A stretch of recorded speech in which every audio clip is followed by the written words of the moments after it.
देव संत समान चित, हित अनहित नहीं कोई।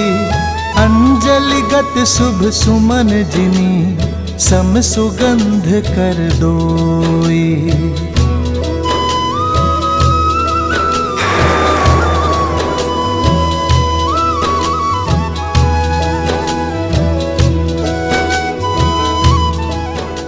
राम राम।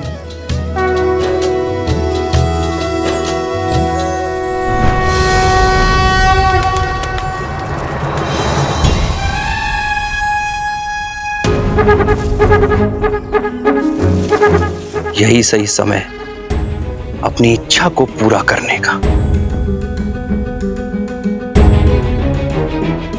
एक बार बस इस सुंदरी को स्पर्श कर लूं, फिर मेरी इच्छा भी पूरी हो जाएगी और किसी को ज्ञात भी नहीं होगा।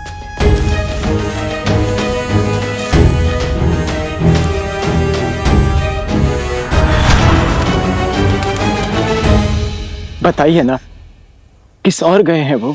मैं वहां की पावन धरती को नमन करना चाहता हूं, जहां मेरे श्री राम ने अपने चरण रखे।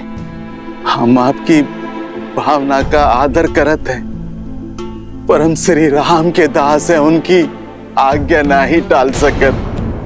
उनका स्पष्ट निर्देश है कि उनके पीछे किसी को ना आने दो। क्षमा क्षमा। श्री राम के साथ यहाँ रहने नहीं, अपितु उन्हें अपने साथ अयोध्या ले जाने आया हूं। और क्या इसमें भी उनकी आज्ञा का उल्लंघन होगा? पर क्या आप नहीं चाहते कि मेरे भैया राम अयोध्या के सिंहासन पर बैठे?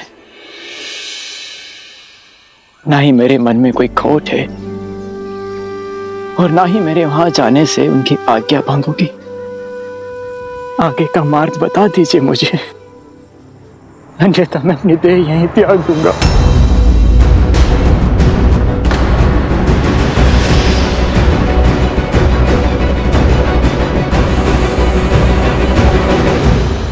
प्रयास किया, किंतु श्री राम अपने वचन के इतने दृढ़ की हमारे गांव में भी पग धरने से मना कर दिए। यहाँ वृक्ष के नीचे विश्राम किए सीता मैया के संग, और वहां लक्ष्मण भैया बिना पल के जब कहे रात्रि भर पहरा देते रहे। अयोध्या के गौरव मेरे राम भैया, सीता भाभी मां को इतने कष्ट भोगने पड़े। बेकार है ऐसे दास पर।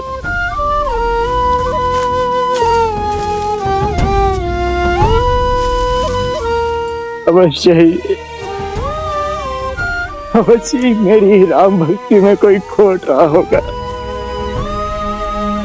जो अपने भैया पर होते कष्ट को आभास न कर पाया।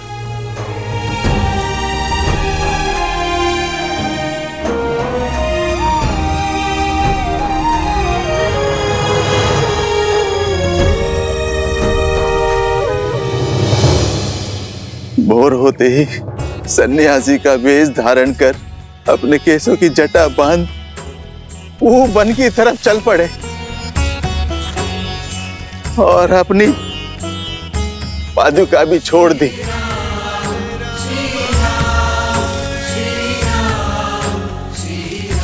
कहा कि एक वनवासी के लिए अब इस पादुका की आवश्यकता नहीं।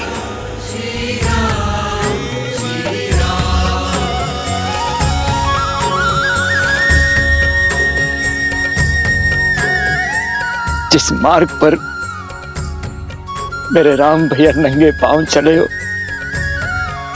तो उनका ये दास वो भी पादुकाएं नहीं पहनेगा, वो भी नंगे पांव चलेगा।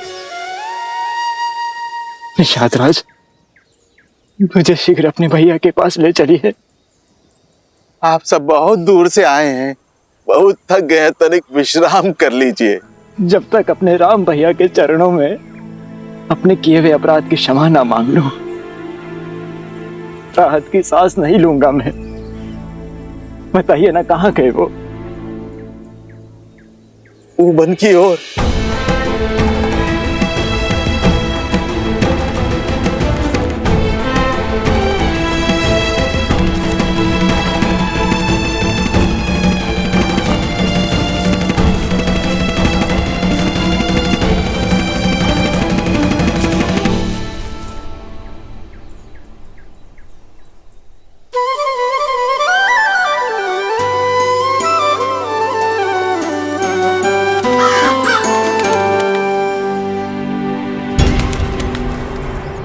भूषणी जी,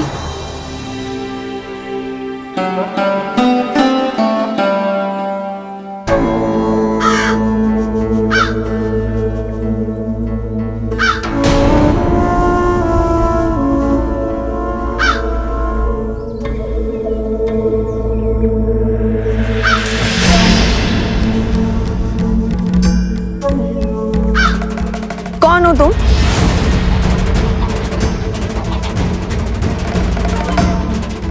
इसी क्षण अपने मूल स्वरूप में आओ, अन्यथा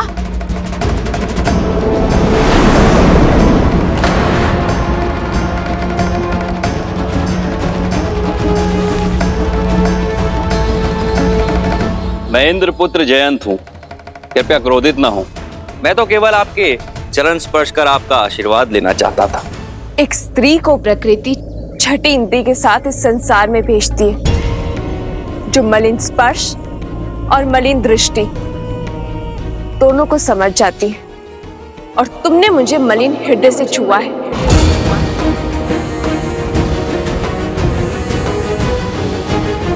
मेरी दृष्टि और भावनाओं पर प्रश्न उठाने का क्या अधिकार है आपको?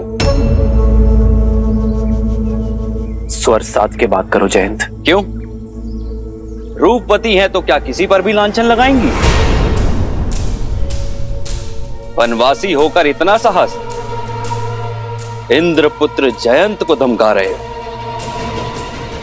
ठीक है, छुआ मैंने तुम्हें मलिन भाव से, क्या कर लोगी? क्या कर लेगा तुम्हारा ये वनवासी पति?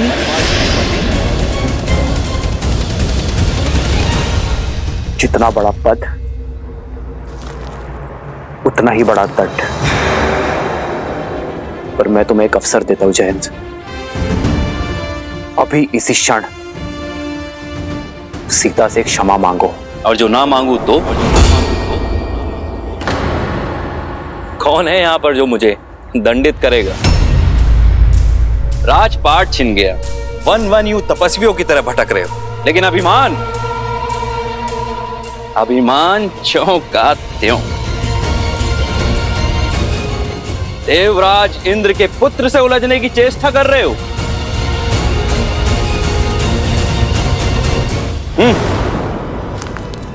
रुक जाओ जयंत।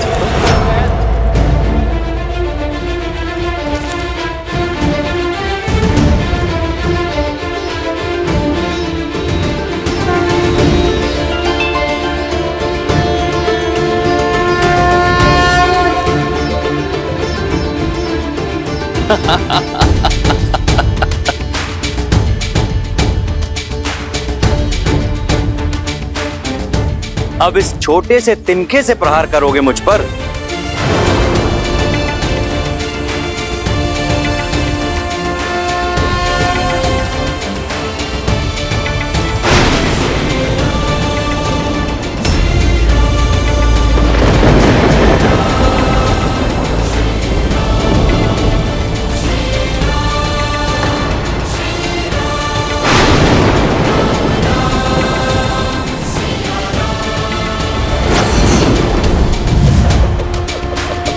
ब्रह्मास्त्र!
श्री राम रक्षा करो श्री राम, भूल हुई, क्षमा कर दो श्री राम।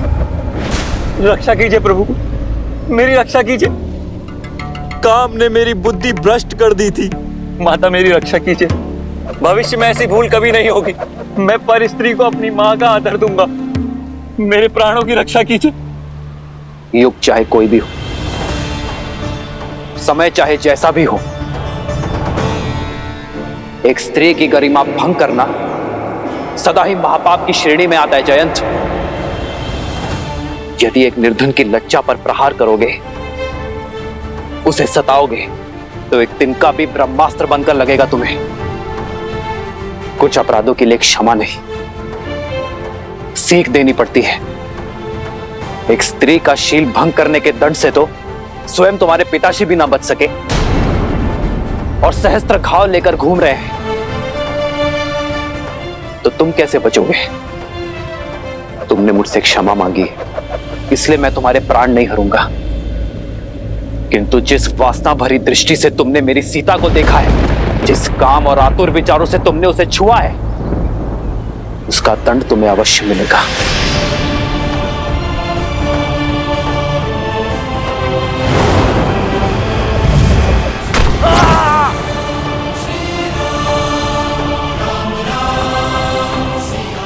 मुझे जीवित छोड़ने के लिए धन्यवाद श्री राम। मैं वचन देता हूं कि भविष्य में फिर कभी किसी भी स्त्री के लिए अपने मन में कुविचार नहीं लाऊंगा। मैं वचन देता हूं।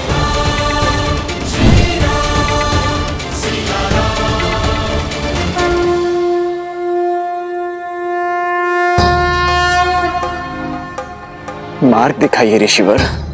भरत, तुम क्यों राम के कर्तव्य पथ का कांटा बनना चाहते हो? राम तो संसार के हैं, उन्हें क्यों अयोध्या तक सीमित करना चाहते हो? ये आप क्या कह रहे हैं ऋषिवर? भैया के लिए कांटा तो मैं बन गया उनके आनंदमय जीवन का। यदि मेरा प्रेम निश्चल है, यदि मेरे भीतर आप सत्य देख रहे हैं, तो मुझे मेरे राम भैया का पता बताइए। उन्हें उनके उचित स्थान अयोध्या में लौट आने का मार्ग बताइए, अन्यथा मेरे जीवन का कोई अर्थ नहीं है। मार्गदर्शन दीजिए। अद्भुत है तुम्हारा समर्पण, तुम्हारा प्रेम, जिसे संसार कालांतर तक स्मरण रखेगा। राम लौटेंगे या नहीं, ये वो निश्चित करेंगे, लेकिन उन तक पहुंचने का मार्ग मैं तुम्हें बता देता हूं।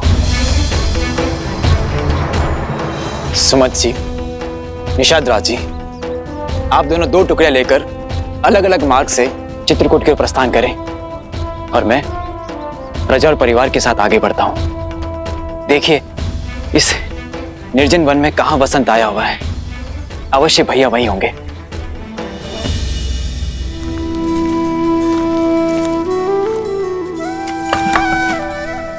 ईंधन के लिए लकड़ियां ले आया हूं माता। अब मेरा विचार है कि इन लकड़ियों को हम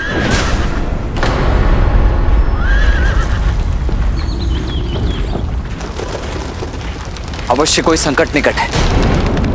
आप चिंता मत कीजिए, मैं अभी देख कर आता हूं।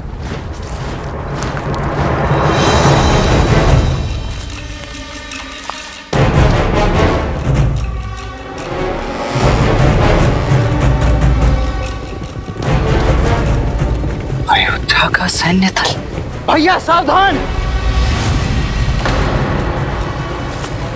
शस्त्र उठाइए भैया, इस समय ध्यान करने का नहीं, बाण संधान करने का है। क्या हुआ लक्ष्मण, इतने विचलित क्यों हो तुम?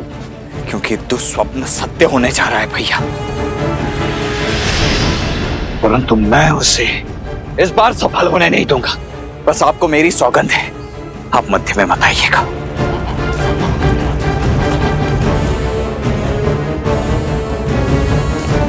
क्या हुआ लक्ष्मण, कौन आया है? वही भैया, आपका प्रिय भरत। क्या मेरा भरत आया है?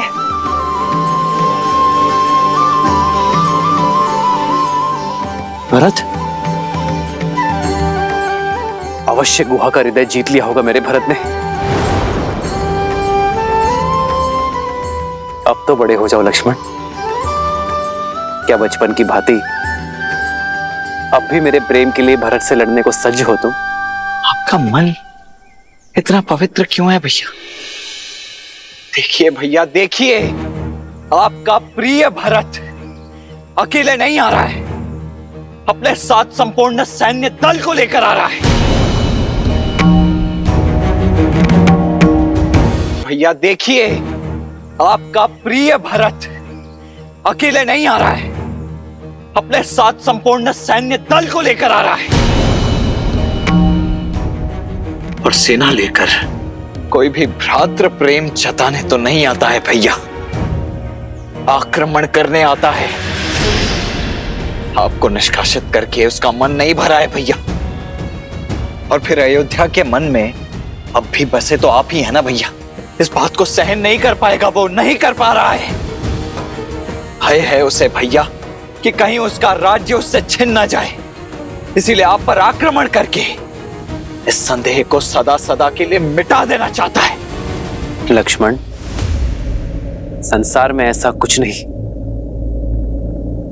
जो मेरे भरत के मन को मलिन कर दे। माता कैकेयी के लिए भी तो आपके विचार यही थे ना भैया, परंतु उनका मन तो हो गया मलिन। बोलिए मत भैया, भरत की धमनियों में भी उन्हीं का रक्त दौड़ रहा है। शक्ति और सिंहासन की चाह ने देवराजेंद्र तक को भ्रमित कर दिया था, फिर भरत तो एक साधारण सा मनुष्य ही है ना। यही तो अंतर है इंद्रदेव में और भरत में लक्ष्मण। वो भरत है, कभी भ्रमित नहीं हो सकता। तो मैं भी आपका लक्ष्मण हूं भैया, जिसके जीवन का एकमात्र उद्देश्य आपकी रक्षा करना है और कुछ नहीं। और ये तो मैं करके रहूंगा। लक्ष्मण,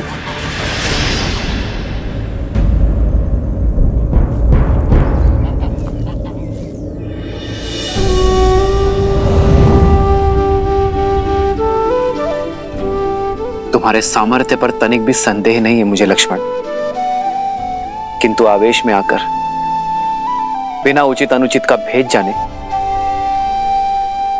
यदि तुमने भरत के प्राण ले लिए तो क्या उसे पुनः जीवित कर पाओगे तुम? आंखों देखी स्थिति झूठ नहीं होती है भैया।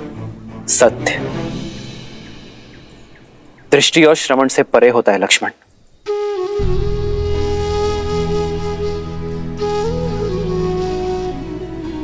यदि भरत पर नहीं तो मुझ पर विश्वास कर लो। भरत के मन में केवल निश्चल प्रेम वास करता है लक्ष्मण, और कुछ नहीं।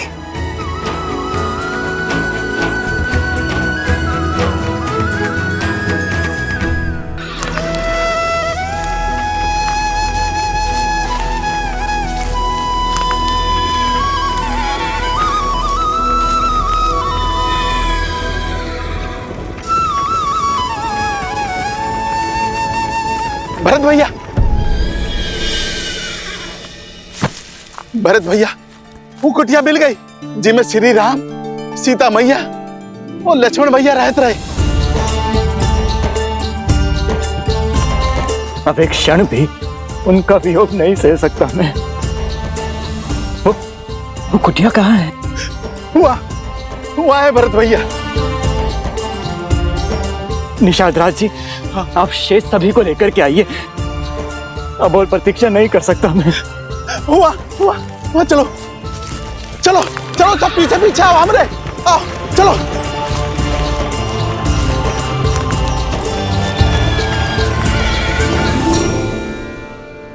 आओ लक्ष्मण भैया।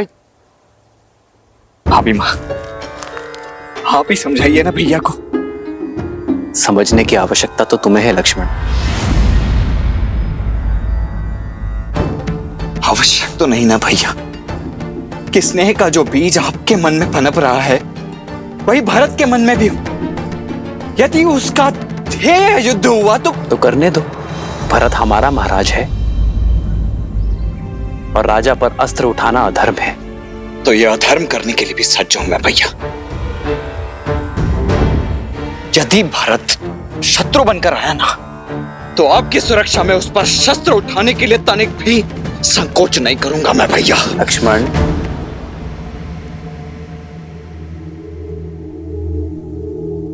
राम भैया,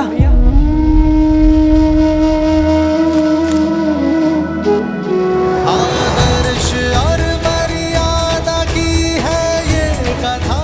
भरत, राम भैया, मद श्री से मिलाने श्रीमद् रामायणम, श्रीमद् रामायण, मेरा भरत। श्रीमद् रामायणम।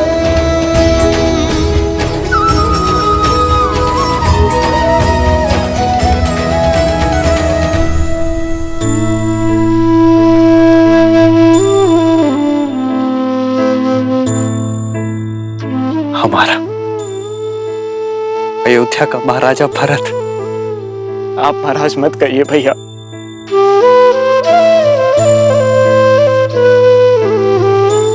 मैं तो आपका एक तुच्छ दास हूं, अपराधी हूं मैं आपका।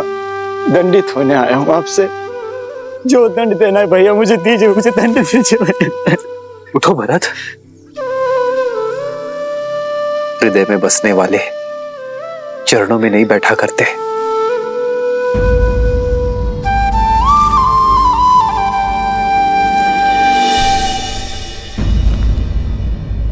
मैं हृदय से लगाने के नहीं, बल्कि 100 कोड़े बरसाने के योग्य हूं।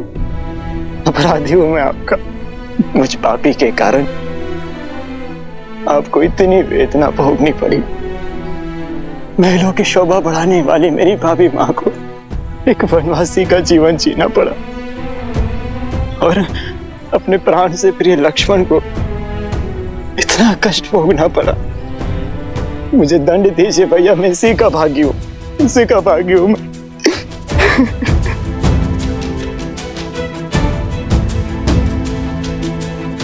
भरत भैया, बचपन से आपने सदैव मुझे अपने साथ रखा, कभी मुझे अकेला नहीं छोड़ा। सदैव हर निर्णय में मुझे अपने साथ सम्मिलित किया। एक वृक्ष बनकर मुझे सदैव अपनी छाया में रखा। इस बार बिना मुझे सम्मिलित किए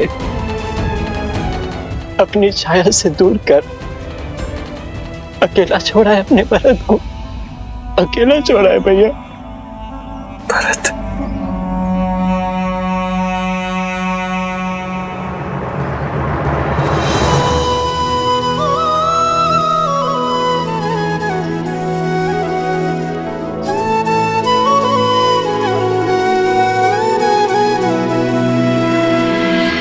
देखी भरत भावुक रघुराई,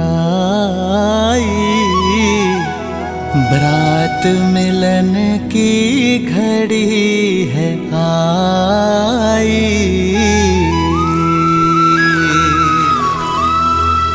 प्रेम सहित प्रभु हृदय लगाए, दृश्य मनोरम मन हर्षाए।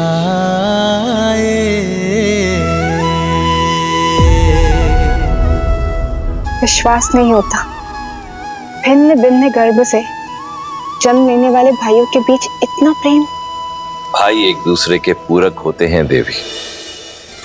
जैसे नारायण अपने शेषनाग के बिना, अपने सुदर्शन चक्र के बिना, अपने शंख के बिना अधूरे हैं, उसी प्रकार नारायण रूपी श्री राम भी अपने शेषनाग रूपी लक्ष्मण के बिना, सुदर्शन रूपी शत्रुघ्न के बिना, शंख रूपी भरत के बिना अधूरे हैं।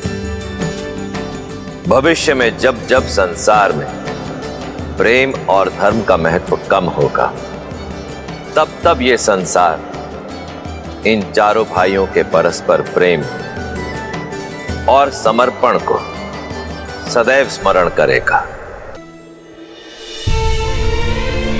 मां, कितना अभागा हूं मैं।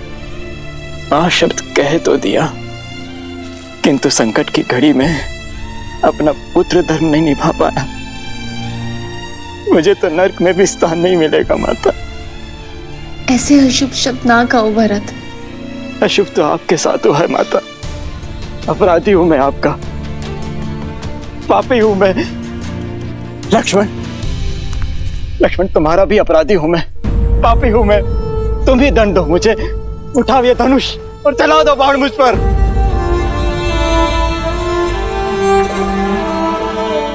कर दो मुझे दुष्टा कैकई के पुत्र होने की ग्लानि से मुक्त। कलंकित कर दिया उसने मेरा जीवन। भरत,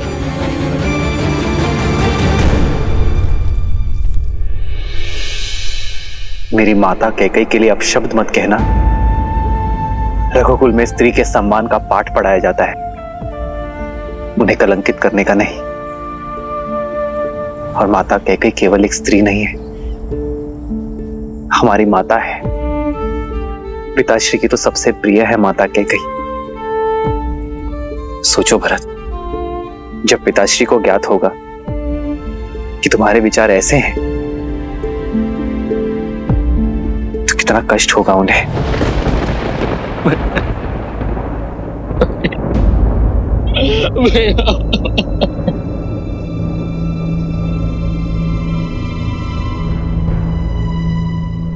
भरत, क्या हुआ भरत? मैं हूं ना यहां तुम्हारे पास, अपने भरत के पास। शत्रुघ्न, तुम दोनों को ऐसे विलाप करता देख मेरे मन में अनगिनत कुशंकाएं जन्म ले रही हैं। और तुम दोनों यहां अकस्मात कैसे चले आए? अयोध्या में सब कुछ कुशल मंगल है ना भरत? और पिताश्री कैसे हैं? पिताश्री तो ठीक है ना? उन्हें छोड़कर कैसे आ गए तुम दोनों? पिताश्री, पिताश्री। उत्तर दो भरत, मेरी बात का उत्तर।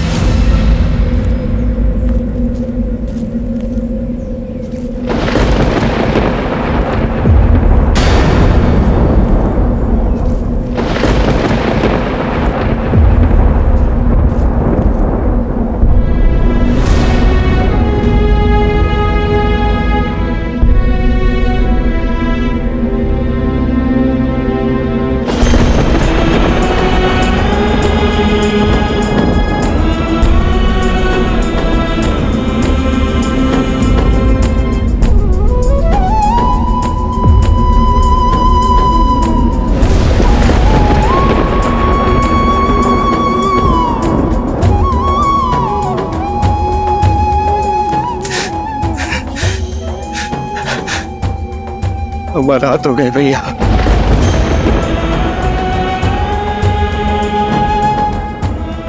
हमारा हाथ हो गए।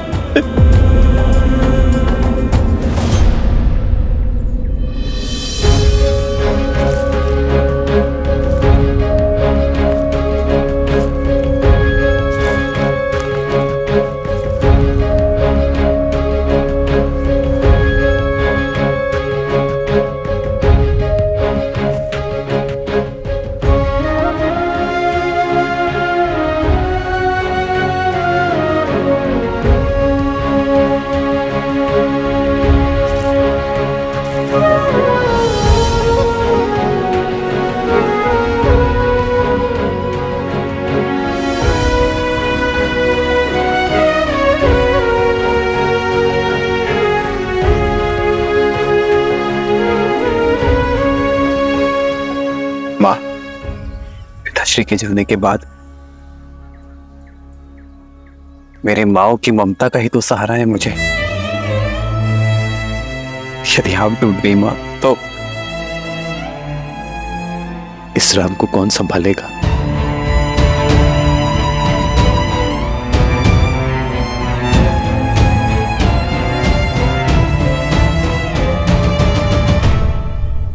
क्या कई मां नहीं आई?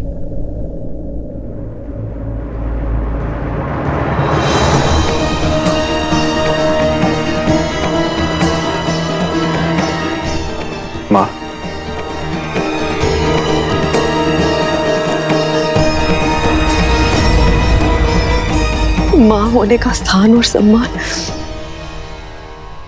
दोनों खो चुकी हूं मैं। मुझ जैसी कुमाता के चरण छूकर आपके भागी मत बनो राम।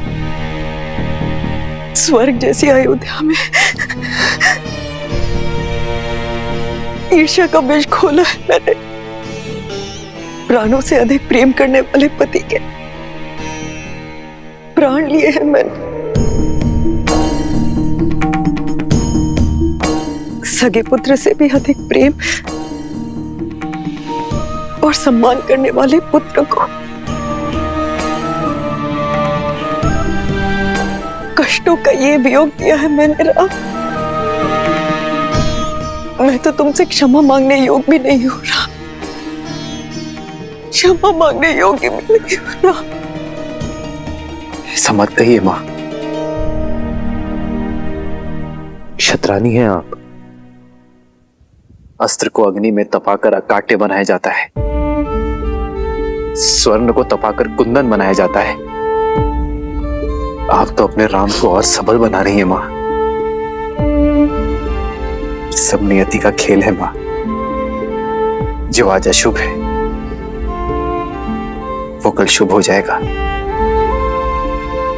यदि आपने अपने राम को चरण स्पर्श करने ना दिए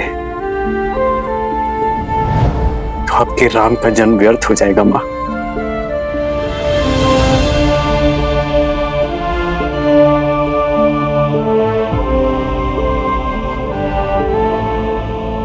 इस जन्म में तो मेरे पाप के दंड असीमित है राम। कभी भी किसी पुत्र को मुझ जैसी माता न मिले, किंतु प्रभु से यही प्रार्थना होगी कि हर जन्म में मुझे तुम जैसा पुत्र ही मिले, मेरा राम।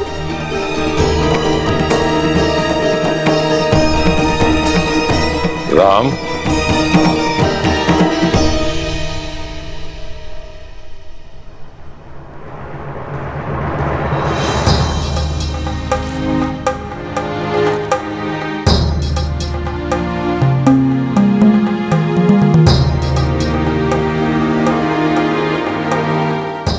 जो बीत गया उस पर शोक नहीं करते राम।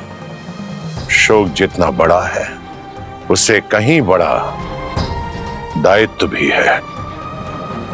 महाराज दशरथ के ज्येष्ठ पुत्र होने के नाते पिंडदान और अस्थि विसर्जन करो।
अपना ध्यान रखना।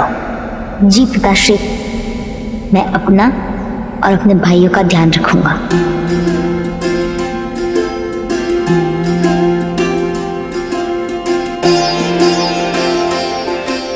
हमारे पिताश्री साक्षात धर्म थे और धर्म कभी संसार से नहीं जाता।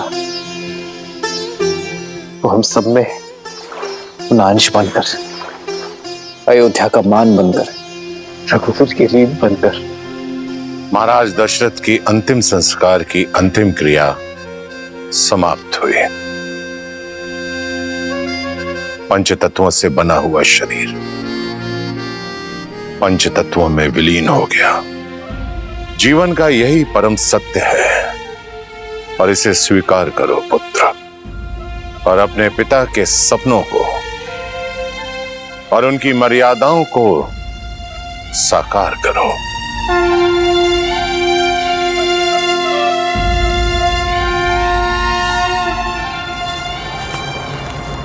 प्रणाम आचार्य। प्रणाम श्री राम। मिथिला नरेश, महाराज जनक पधार चुके हैं।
महाराज दशरथ के ध्यान से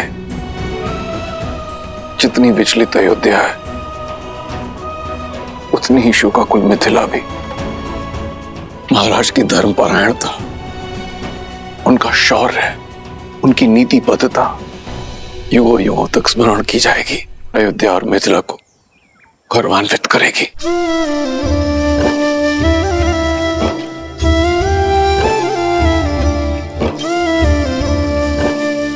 जिस पुत्री को इतने लाड प्यार से पाला, उस पुत्री को इस वनवासी रूप में देख आंखें भी भर आई और मन भी। मैं तुम्हारे लिए तुम्हारी माता का संदेश लाया हूं। वो चाहती हैं कि तुम अयोध्या लौट जाओ।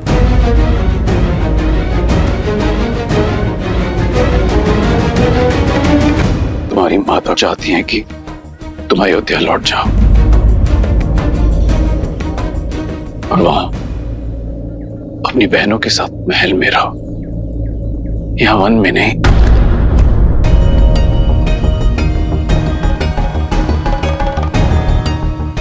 जैसे राम के साथ लक्ष्मण है, वैसे ही अपनी बहनों के साथ सीता।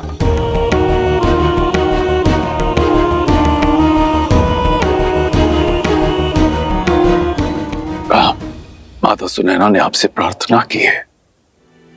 महाराज जनक, मेरे साथ वन का कष्ट भोगना सीता की अपनी इच्छा थी और मैं उस इच्छा का सम्मान करता हूं। किंतु आज यदि सीता अयोध्या लौटना चाहे तो मैं उस इच्छा का भी उतना ही मान रखूंगा।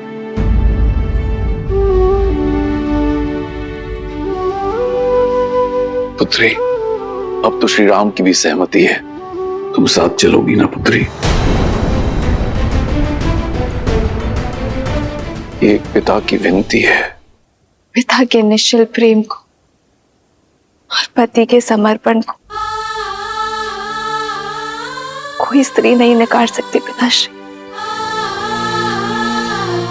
परंतु क्षमा चाहती हूँ पिताश्री। माता से कहिएगा यदि ये प्रस्ताव जानकी के सामने आता तो उनकी पुत्री कभी मना नहीं करती, किंतु ये प्रस्ताव श्री राम की धर्मपत्नी अयोध्या की कुलवधू के सामने आया है, जिसका धर्म कहता है कि इस विषय में श्री राम का आदेश भी ना मानो।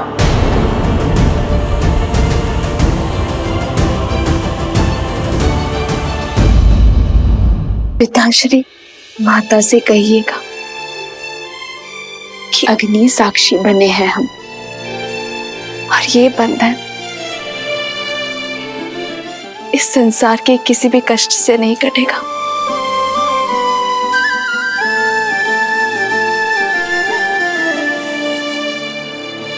पुत्री,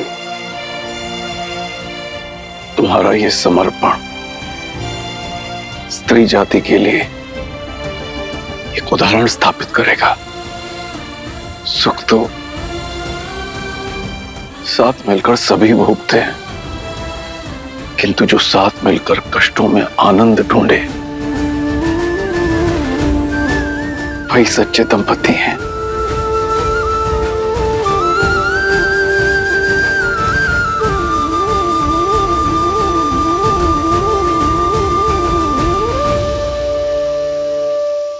क्या करूं पिताश्री, आपने संस्कार ही मुझे ऐसे दिए हैं।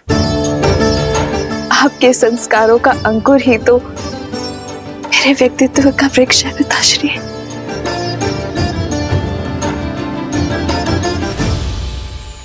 और अयोध्या में जो विष की फसल लहरा रही है, उसे काटने के लिए आप सभी को लौटना होगा भैया।